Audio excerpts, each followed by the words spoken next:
Welcome everyone to this WIOA Summit On Demand session for the WIOA Summit 2021. This presentation is titled Creating Regional Sector Partnerships for Competitive Businesses, Workers, and Communities. And we are joined by our presenter today, Michael Baker, who is a manager for the Strategic Planning and Innovation at the Office of Employment and Training. So welcome, Michael, and I'm going to hand it off to you to start your presentation. Thank you, Kirsten, and thank you for taking the time to check out this recording. Hopefully you'll find it helpful. We're going to talk today about how to create a regional sector partnership, or another term for sector partnership is an employer collaborative. You may be watching some other presentations as part of the summit that use the language employer collaborative, and just want you to know that if you hear that and you hear sector partnership, we're talking pretty much the same thing, okay? Well, how does one go about creating one of these partnerships and why would you want to do it? So that's what we're going to talk about in this presentation today. First off, one does not simply set one of these things up. It does take some work, and it takes ongoing work once you have it set up. However, the benefits can be very rewarding and very tremendous, and it can be a great return on investment for the time of the organizations and individuals that are working together to form and sustain a sector partnership. So first of all, who do you need, and who's involved and why would they want to be involved?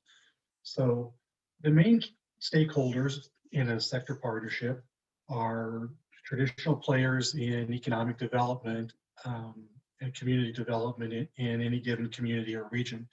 You've got your economic development organizations, workforce development organizations, the education community, and preschool, K through 12, higher ed, community colleges, private sector trainers, community colleges, universities, the whole education system.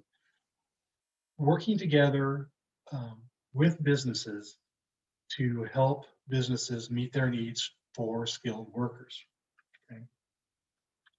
So all of these groups have one unifying common goal, and that's economic prosperity.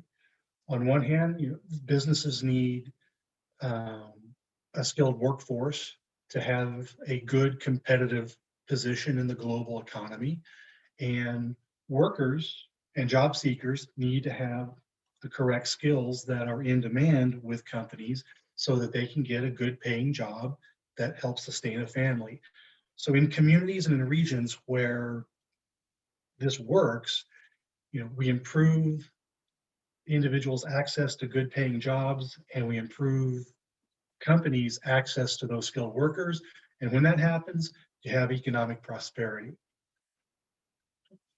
So despite our individual system priorities, whether it's education or workforce or economic development or businesses, we can look at workforce as an asset for regional prosperity. We can look at the workforce in general as an asset, right? And that could be marketed to other regions, could be marketed to other countries, but the idea being that if we have a robust workforce in a region, then we are setting ourselves up to succeed for community prosperity. This is a concept that's embedded in our WIOA Unified State Plan. We talk about being employer-led, looking at things from a regional basis, establishing regional sector partnerships, aligning the work of the workforce system with the education system, and trying to help individuals reach career pathways through credentials and degrees. But the importance of that being industry recognized credentials, so that when someone leaves a program, they come out with the skills that businesses need to hire them right away, and they can be productive right away.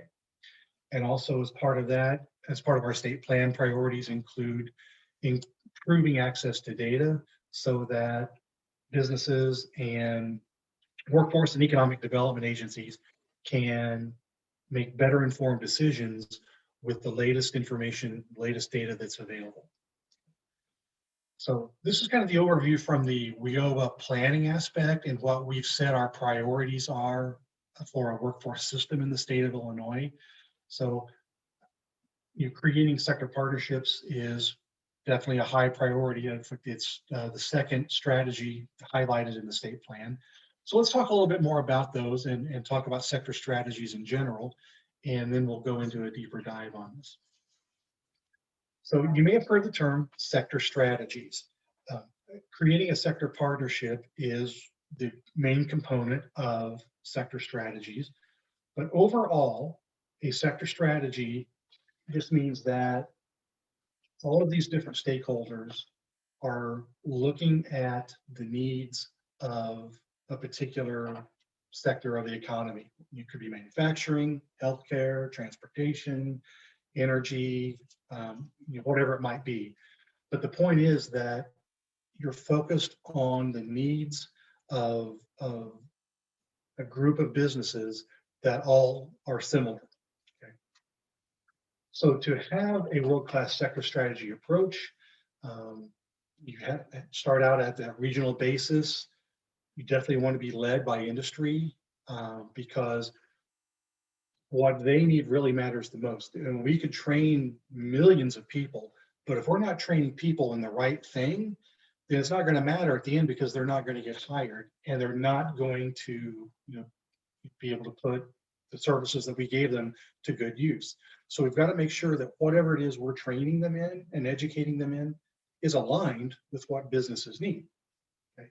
So where you have this happening properly, then businesses help the education system and the workforce system transform how we deliver services and make sure that they are in alignment with what it is that the business community needs.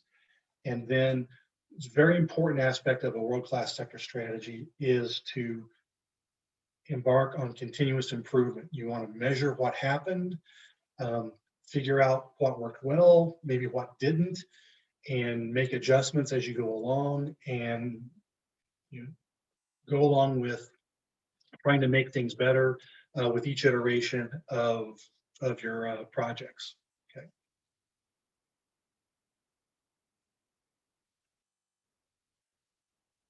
So again, it's the companies, economic development, the education community, the workforce community, community organizations, all focused in on the needs of one industry. These are kind of the main stakeholders that would be involved in a sector partnership.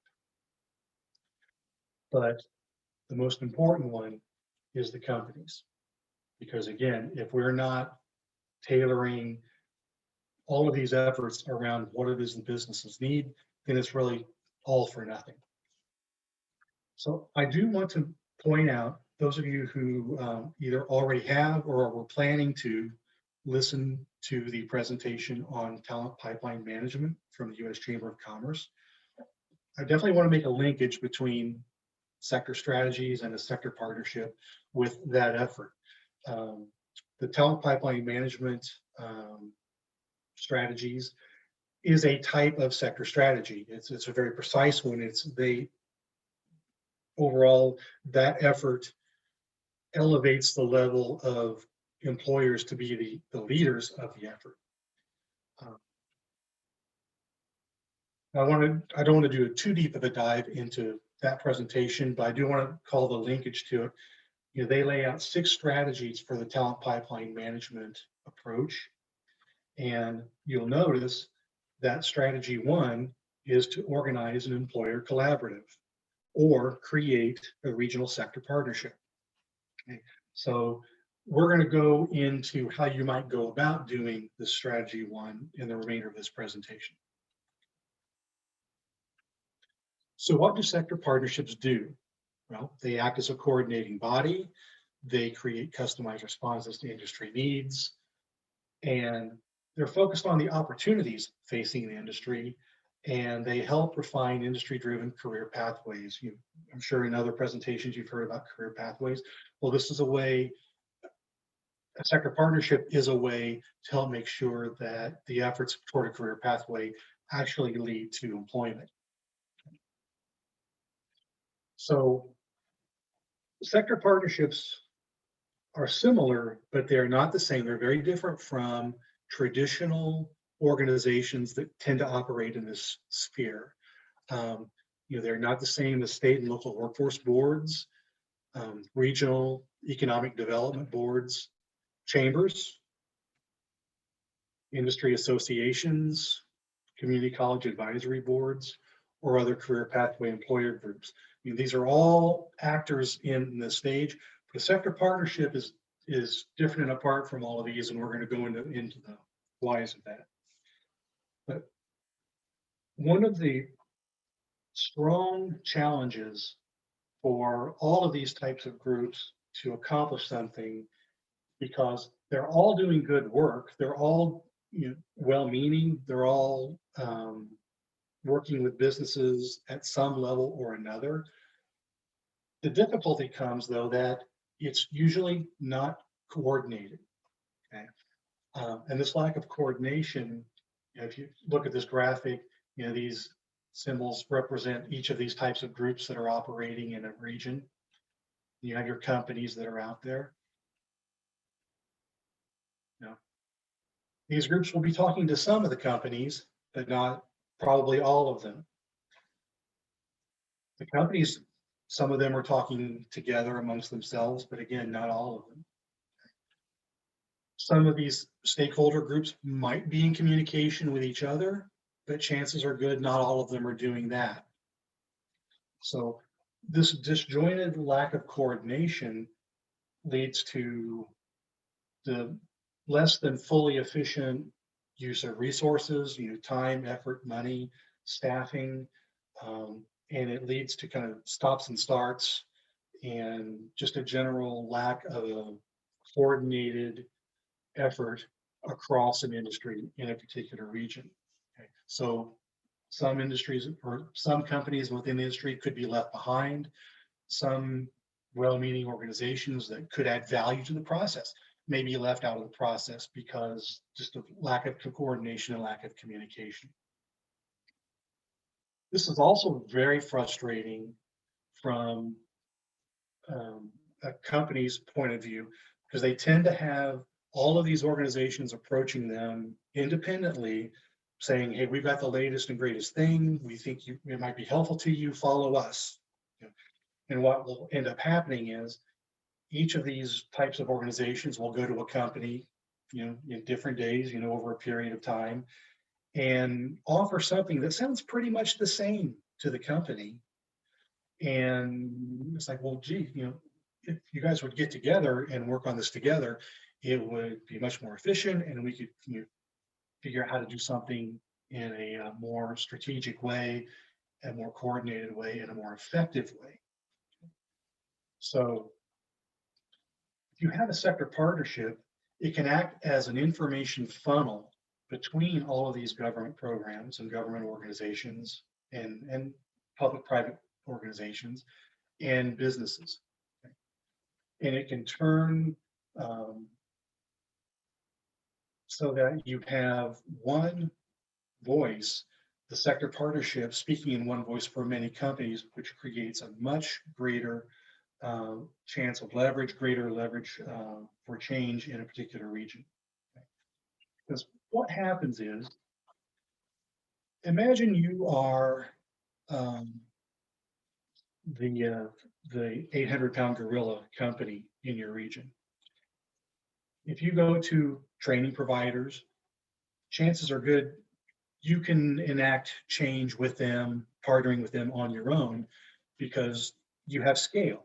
You're hiring a lot of people every year, and it's worth the while of the training provider to adjust things to help meet your need. But what if you're a smaller company and you're only hiring maybe 5 people a year? If you go to those same providers, it's much less likely that they're going to be able to move the sun and move and the stars for you just because you don't have the volume. Okay. So unless your needs are pretty much the same as the 800-pound gorilla, um, chances are good you're probably going to be left to your own devices for the most part. Always exceptions to the rule, but in general, you've got to have stronger critical mass for a training provider to change up how they operate.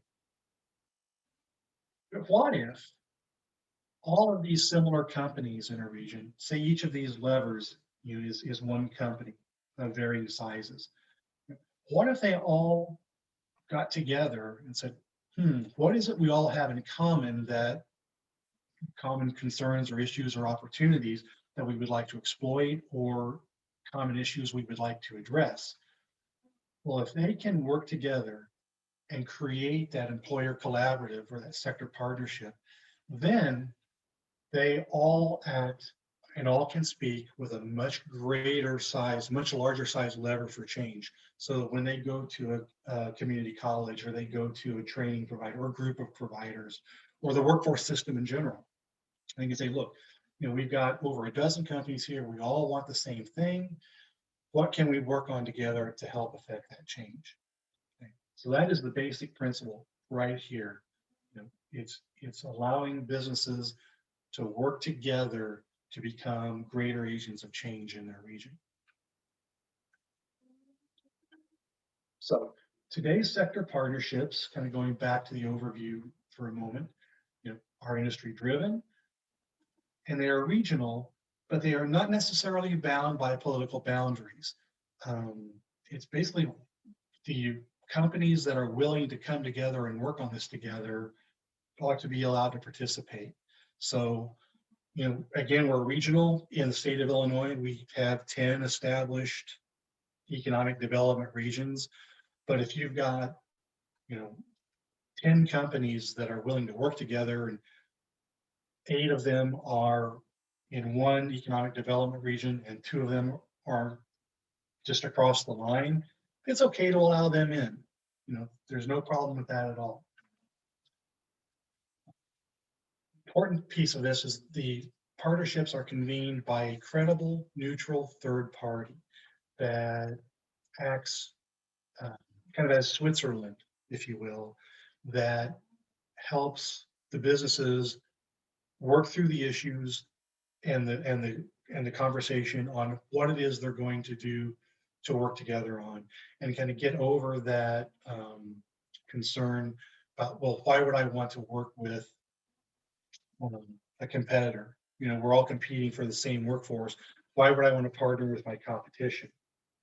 Well, the easy comeback to that is, if you ask companies in general, almost all of them, in fact, I've never had one not say recruiting talent was a challenge for them. They all say it. Okay. So the quick and easy comeback to them is, well, how is going it alone working for you? If you all have the same challenge, maybe you can realize that a rising tide raises all boats, and by working together, you can help affect change that's going to benefit everybody.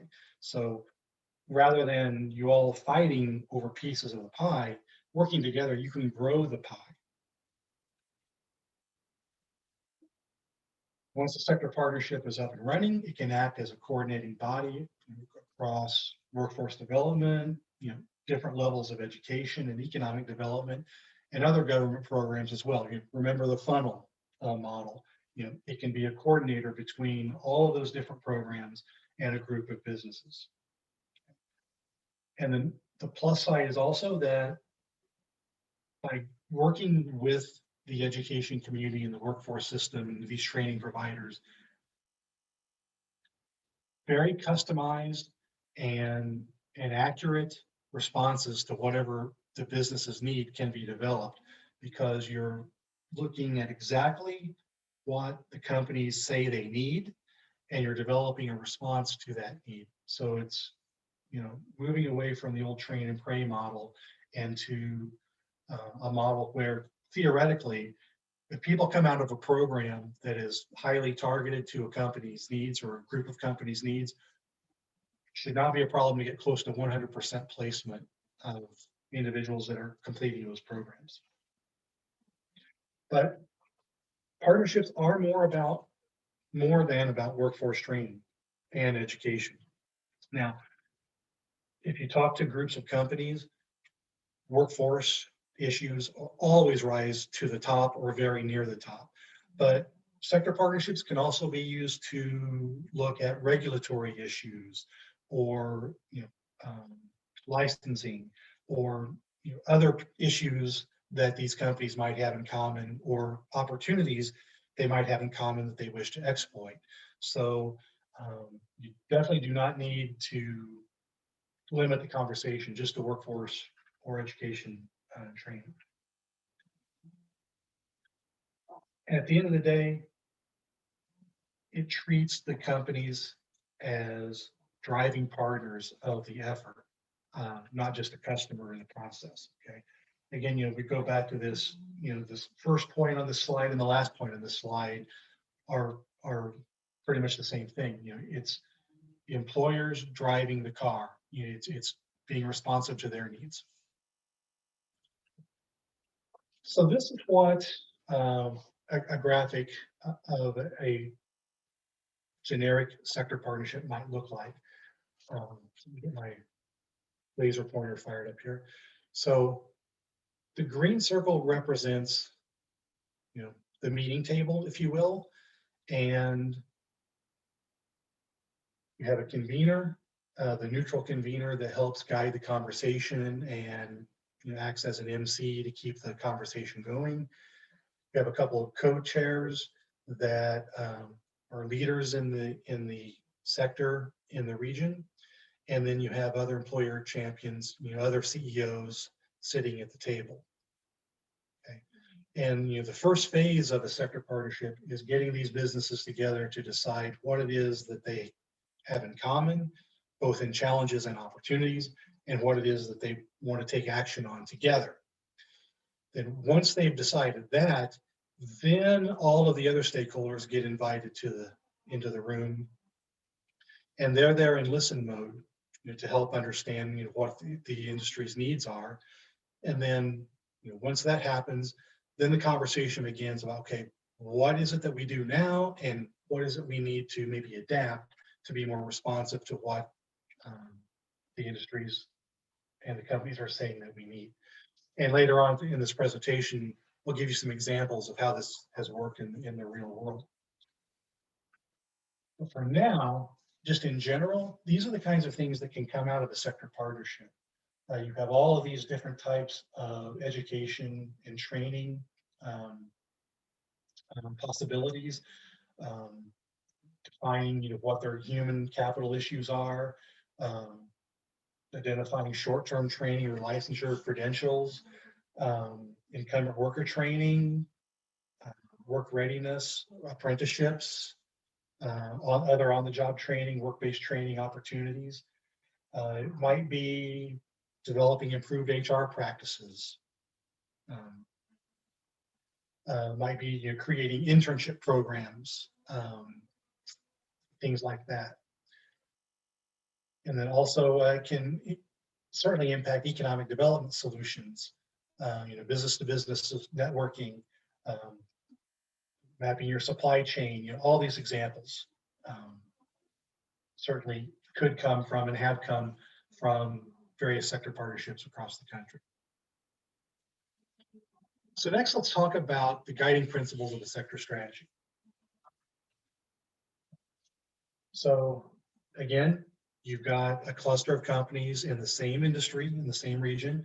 And the reason that's important is they're going to have common issues of challenges and opportunities and a common perspective. You can certainly create multiple sector partnerships within a given geography, but you need to have them each one based on similar companies. So, a manufacturing group, a transportation group, a healthcare group. We want to also transition businesses from being a stakeholder to a shareholder or a stockholder. We want them to own the process. And that is so important, because if companies feel like they own the process, then they're invested in it. They're invested in it in implementing the solutions, but they're also invested in the terms of putting in resources. They'll put money in it if they see value in it. Okay, they'll put other resources into the process if they see value in it. Okay, so that is a key aspect of sustainability of one of these sector partnerships, is to make sure that employers feel like they are definitely going to get a good return on the investment for their time spent. The priorities and activities, again, we want those to be business driven, but also supported by the community. There are many community stakeholders that could be part of this process.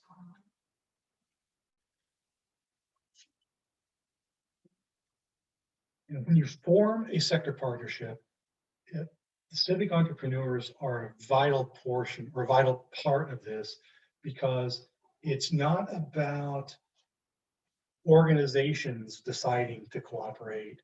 It's about the leaders of those associations and organizations deciding to cooperate. So it's very important that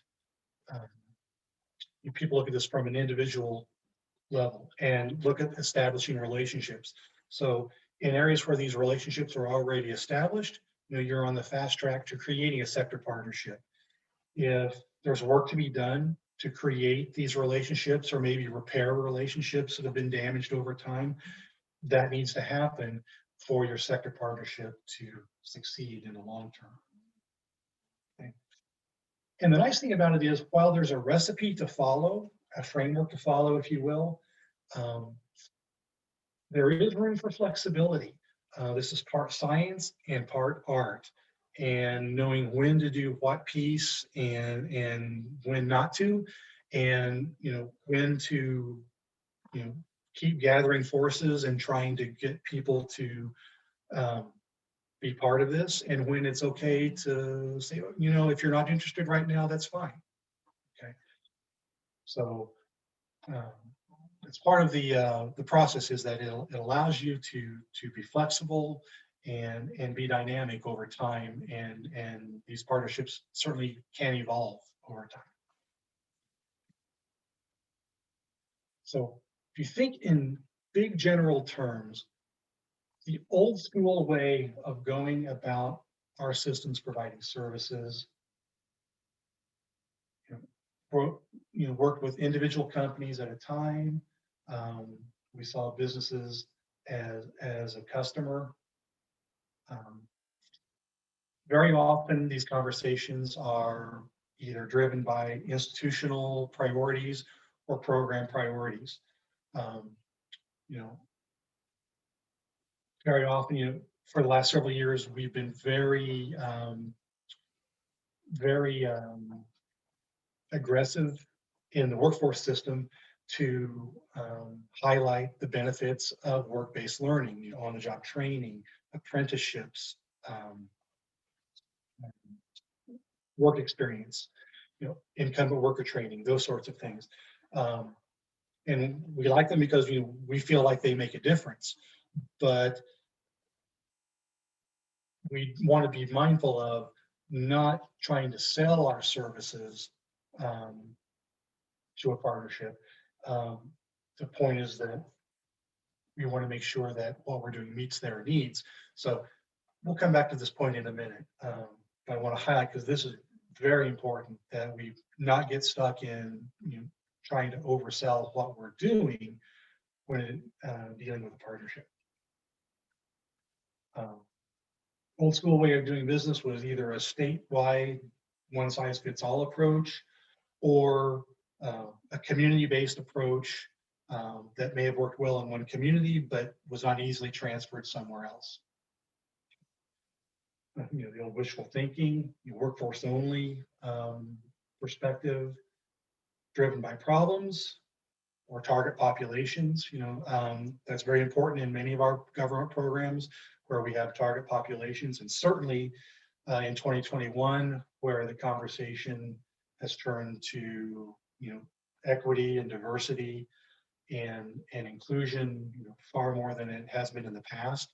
So, we have a, you a desire to amplify that element of our programs, but we have to be mindful of doing that in light of what works well for companies. And, we'll continue on that point also. Representation oriented. It's like, well, every actor that is in this sphere has to be part of the group. They have to be at the table, or we can't move forward. That's a recipe for getting nothing done. That futile search for consensus among everybody is a recipe for being paralyzed. Again, driven by organization and jurisdictions, or sometimes the stuff just happens out of the blue and we're not sure how it happened or how we could repeat it elsewhere. So what typically works better is working with clusters of companies, having business be the leaders in the effort, rather than program driven or institution driven or industry driven. Real world example here, I was once part of a meeting where a group of businesses were talking about creative ways to involve apprenticeship in their efforts to get skilled workers. And one of the providers in the room was very adamant, from the get-go. It's like, okay, we're here, we're going to talk about registered apprenticeships. Okay. And the reason they wanted to talk registered apprenticeships is because that's what they did. They had great expertise in that. But by letting the program or the institution drive the conversation, from the first minutes of the meeting, they tried to limit the scope of the meeting to what it was they're comfortable and familiar with doing. When the businesses were there with kind of an open mind and wanted to look at the bigger picture and look at other potential possibilities. So it's important to, again, not be stuck on, whatever it is we're high on today and pushing that, but let's figure out what the businesses need. And then if what we're offering fits that, great. But we might need to tweak what we're offering a little bit to make it more impactful. Again, these are kind of opposites of the first column here.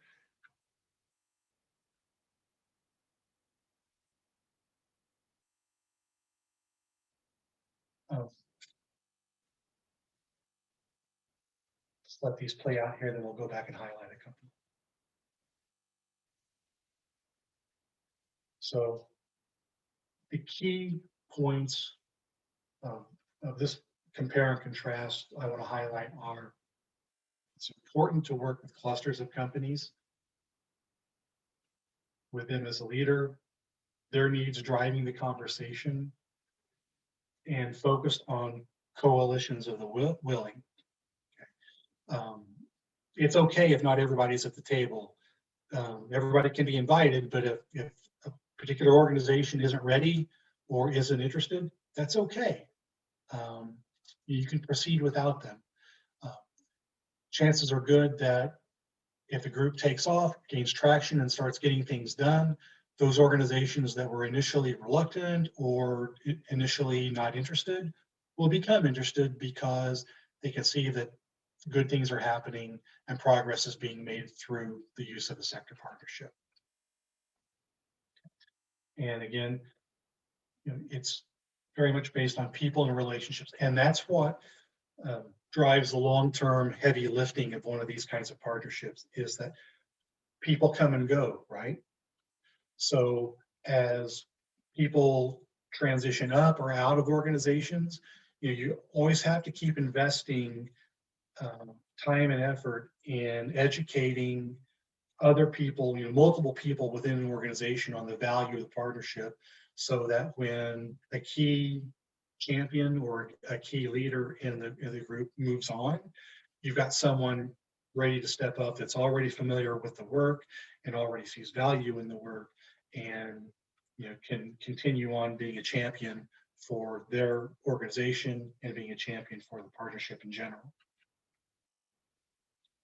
So where it works, where a sector partnership takes off, what can happen is the workforce and education systems can go from these things in the left column, focused on labor exchange activities, local single agency, one at a time approaches, looking at, applicant driven, meaning, people are signing up for whatever it is they're interested in taking, but maybe that's not aligned with what the demand is in the region. Okay.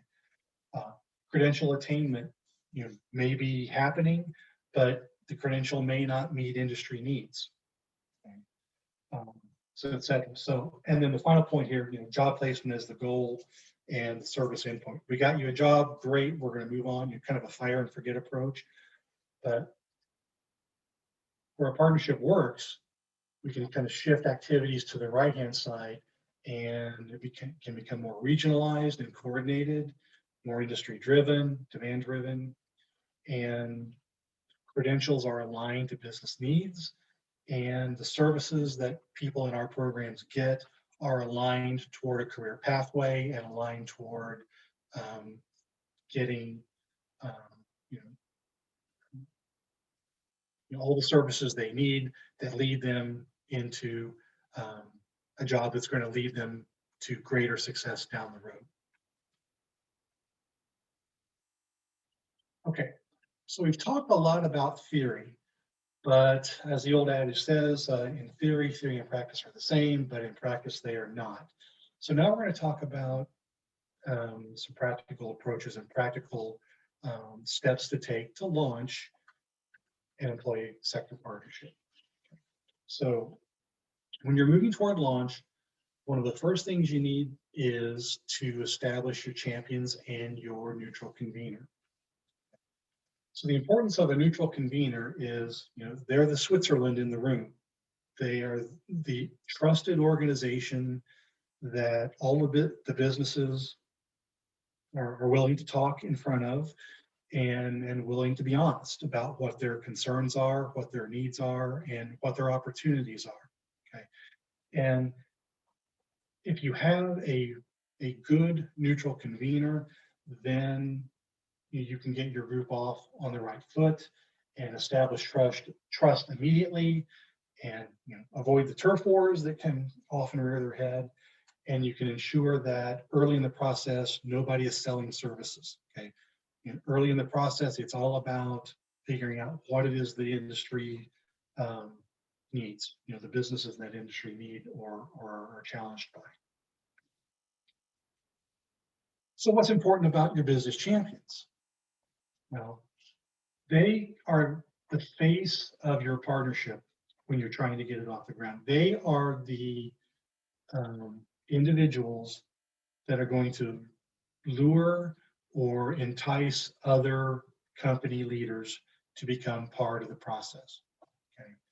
So typically your business champions are going to be regional business leaders, well known in the region, well respected in the region, that is key.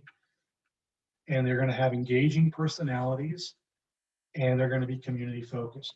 So basically you're looking for those handful of folks that when they're part of a group, or when they announce that they support a particular initiative, everybody kind of perks their head up and listens. It's like, oh, Mr. Smith or Mrs. Smith is part of this, so I need to pay attention to it.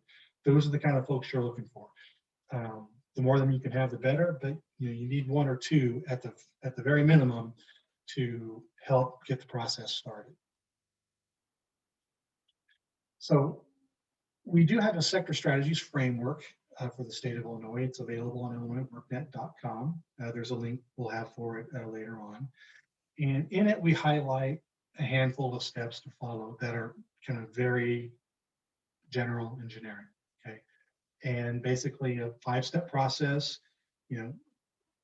agree on what the playbook is going to look like, get organized toward an industry launch, have a launch meeting, organize the aftermath of that launch meeting, and then start implementing.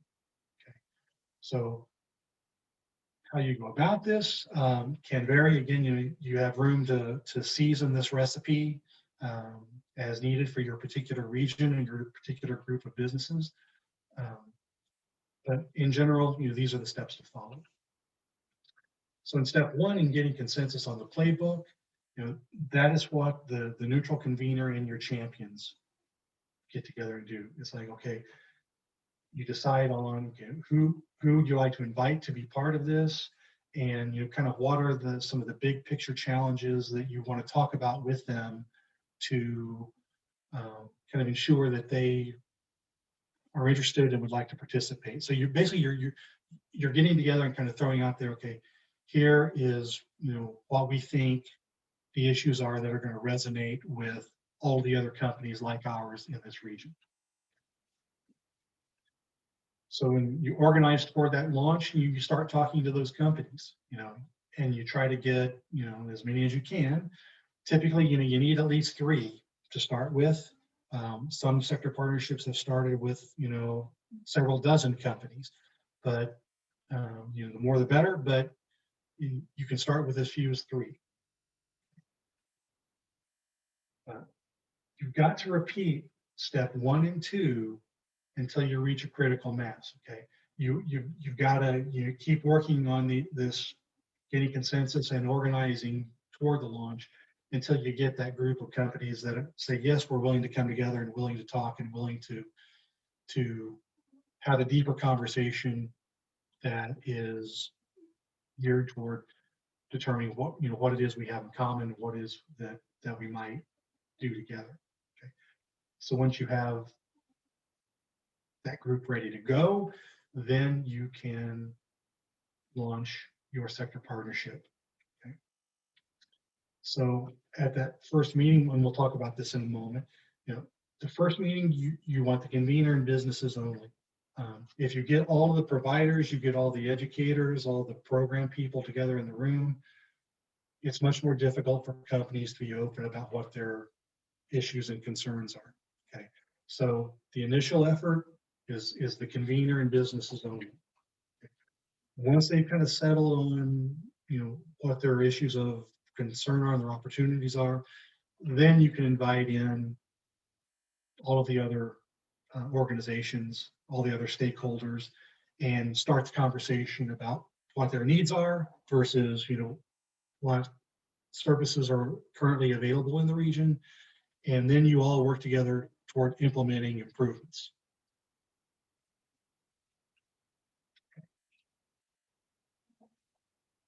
You could follow this exact same recipe and end up with a kitchen on fire, or you could end up, with a very well plated, meal, in the process. So it all depends on having the right people at the table at the right time, and focusing the conversation on what it is that matters. And going back to, if you remember our graphic with the 2 columns, the old school and the new school, if you focus on the new school side of that and the conversation around those elements, then you're much more likely to lead to the nicely plated dinner following this recipe. Another key aspect of the sector partnership is a question of sustainability. And just remember, if businesses own the process, if they feel like the whole effort is geared toward meeting their needs, then they will invest in the solutions. So as long as they keep perceiving value in the process, they're going to invest resources, whether that's equipment, time, staffing, or actual dollars to maintain the partnership.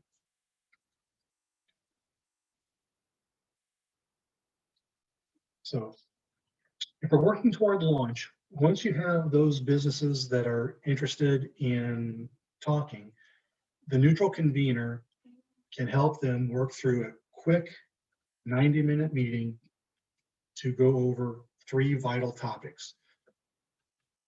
Topic one, identify the opportunities. Figure out, what's going on in the industry, both globally, nationally, but particularly in the region. And what are the opportunities for growth for their companies right now and in the near future, okay? So this is basically kind of identifying, what are the opportunities out there? Okay. Step two, identify pre-competitive issues. So here's where the rising tide raises all boats metaphor comes into play. What do all of these companies need to help ensure that they stay competitive? Okay. So this is, the growing the pie, not competing for the same workers or the same, resources out of a small pie. But, what could they all do working together that's going to help them all?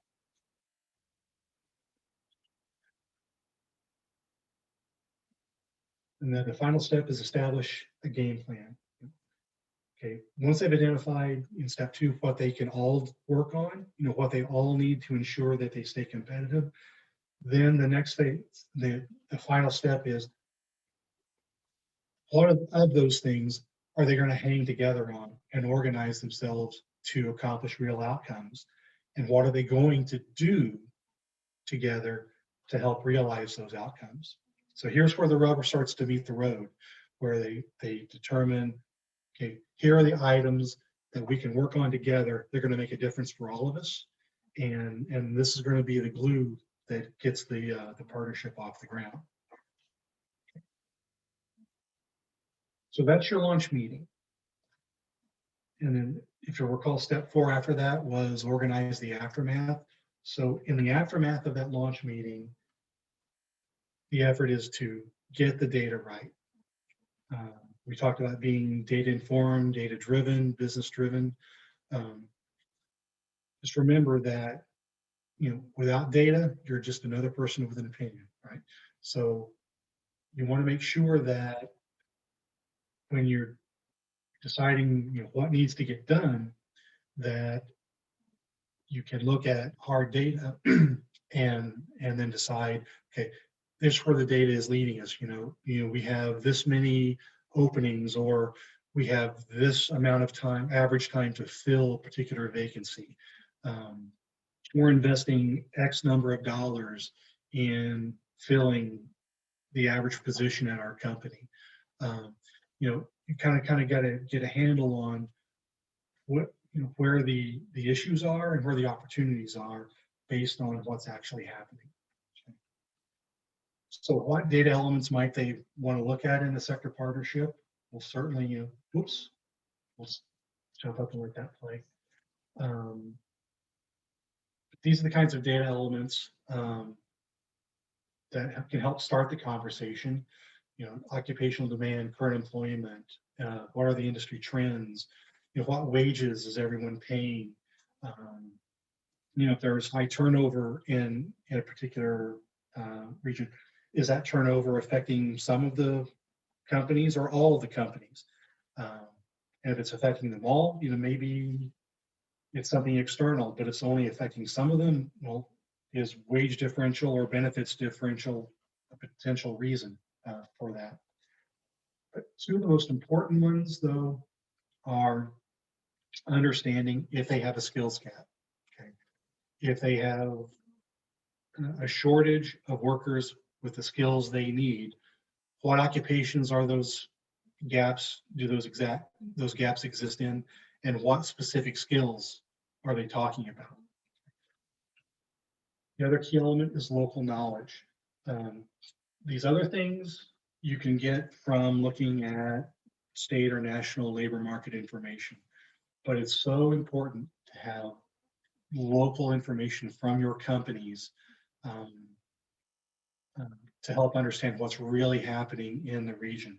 Okay, this is especially crucial now in the pandemic environment, where these traditional labor market indicators have data lag that is not keeping up with the changes in the economy. Just by its very nature, sometimes this information isn't available for a month or a quarter, or sometimes 6 months or 18 months, after it happens. Okay, one wise individual I used to work with would often ask, when asked for particular data, well, do you want the data that's wrong because it's old and out of date, or do you want the data that's wrong because it's so new it hasn't been properly vetted yet? Um, so this is where local knowledge comes into play. If you have the companies telling you and telling each other, these are the issues, or here are the data that are mattering to us right now, you're miles ahead. So you've got to make sure that you're looking at these two data elements in any effort. So, what's the so what of all of this? Where is this going to take you? Well, if you look at the old talent pipeline model, you start out over here on the left. You've got your education system, you got your workforce system, and then you got your job seekers, workers, students, trainees. Okay. We'd run them through our programs. They complete our training programs, they complete their educational program, maybe get some supportive services along the way, and then they come out of the training and we hope they get a job somewhere in our region. It's the old train and pray approach. But what we'd like to move toward is, rather than a push model where we are pushing the services and the kind of the flavor of the week services that we're offering, we also take a very careful look at what the demand side is, the pull model. Let's talk to the companies, let's talk to these businesses and find out what it is they need.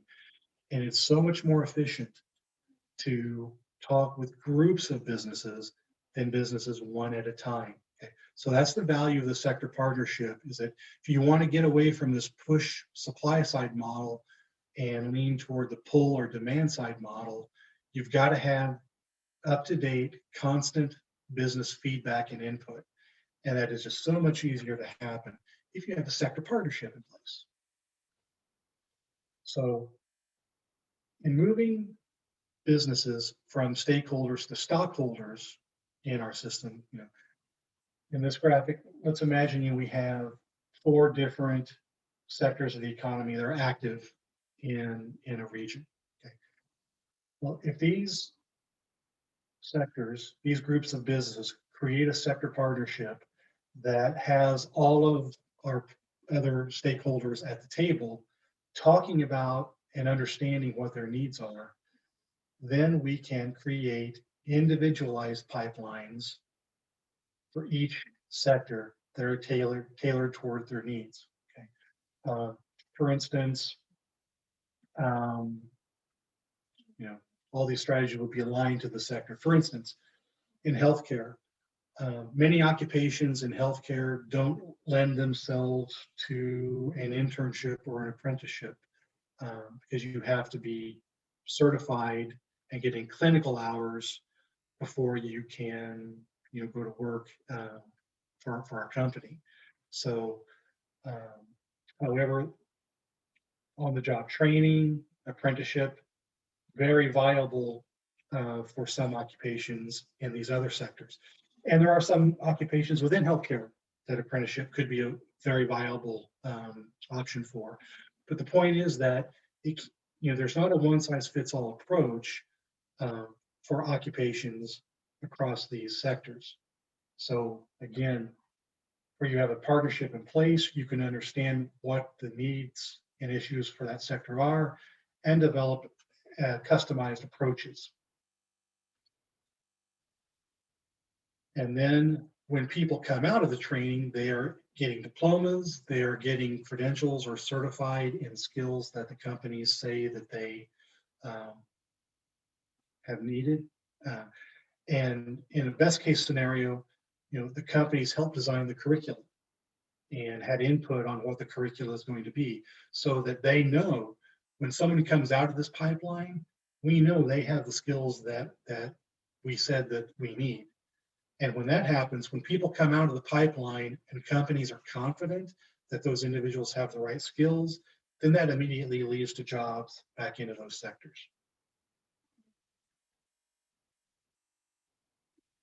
So here's a fancier graphic of how that works, where you've got a sector partnership that is working with an industry cluster and the education community to create career pathways. So this is how it all ties together, sector partnerships, career pathways, and working with an industry cluster, because you can make sure that whatever training and education is happening in a career pathway is, again, tailored toward what it is the businesses say they need. So it creates a continuous cycle and feedback loop that allows you to adjust as you go along and move forward. So now let me give you some examples of some sector partnerships across the country and then some of the outcomes that have happened. Okay. In Illinois, there's the Calumet Manufacturing Sector Partnership. Houston has created a partnership. Kentucky has created almost 24 partnerships in several regions across the state. In Colorado, the Northern Colorado Manufacturing Partnership was created almost 10 years ago now. Let me give you some examples of these. In Michigan, they developed an energy sector partnership, and they worked with 5 community colleges and 7 high schools to offer education and training that was in 6 career pathways geared for the energy sector in Michigan. And there are a lot of energy sector jobs in Michigan, and they're expected high growth over the next 6 years. So by working together with the high schools and community colleges, this partnership has increased the likelihood that individuals coming out of those programs are going to be set and ready to go for these entry-level jobs and beyond that are going to be created over the next few years. Another example is out in Phoenix. There was a healthcare shortage. In this one, there was a shortage of specialized nurses. Okay, so the several different healthcare groups out there got together and said, we all are facing this same shortage of specialty nurses. What is the best way that we could go about, meeting this need? And they decided that the approach would be to upskill general nurses into different specialties like surgical or intensive care or neonatal, whatever it might be. But they were going to meet the demand that way by growing their own and upskilling their current workers. Okay, so the approach they took was they approached about 10 different community colleges in the Phoenix area and said, here's what we all need. We all need training for these specialties, and we're going to be training our existing nurses. So we're starting with people that have this basic skill set, and we're going to try to upskill them to these different specialties. And here are the specific skill sets they need to meet our needs. Okay. So the colleges got together and said, okay, we can make that happen. And they developed a standardized curricula across all the colleges that are specifically geared toward these specialties. Okay. And within just a couple of years, they got 300 students in the pipeline. They expect to have almost 1,000 specialty nurses upskilled and filled within the next year or so.